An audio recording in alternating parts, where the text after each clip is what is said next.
All right, so I am out here on a sunny day to compare the difference between metering for highlights, shadows, bulb in, bulb out.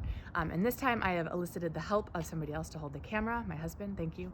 I tried to do it single-handedly and it was not good. So the chart that I put was on a cloudy day, but I also wanted to do an example of what it would look like on a sunny day when the light is a little more extreme.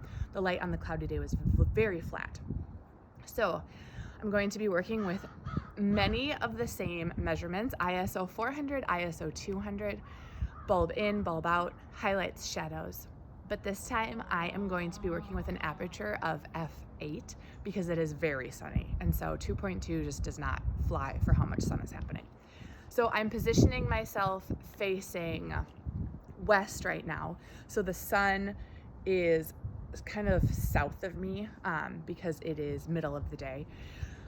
So I have highlights on this side, shadows on this side. First, let's do bulb out. And I said I did at the chin kind of like 45 degrees down. So I have F8 is 1,250th of a second. Bulb in is 2/50th of a second. 1/250th of a second. I can never say that right. And then in the shadowy part, same thing. At the chin, just kind of 45 degrees to the ground. And I have 160th of a second.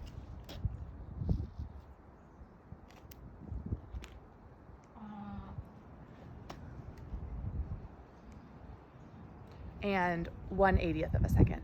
So for ISO 200, it would be a stop slower to account for the fact that you are having the ISO. I will put a chart with all of these details, but I also wanted to compare, I'll be right back.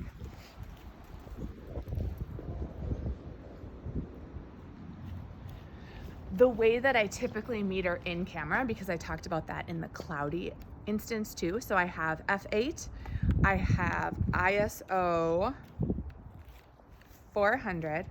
Now, as you can see, our grass is not alive yet. We are in March and we're actually lucky to see grass right now. So what I would do is I would try to find a shady patch, but to account for the fact that grass is still not very green, it's pretty yellowy brown. It's a lot lighter than it normally is. It's not that rich, deep green. So I would probably overexpose up to a stop. So right here, I have this kind of sad little shady patch, but I can use that, put my meter in, and I get 1/90th of a second at F8 to be right smack dab in the middle. So I could also look at my meter and expose further, but actually that seems to be, I would probably just do it like a couple clicks to the plus sign, so whichever direction that is on your camera. So I might shoot it at like 1/45th of a second. Or 1/60th of a second, just because I don't like to go too much slower than that.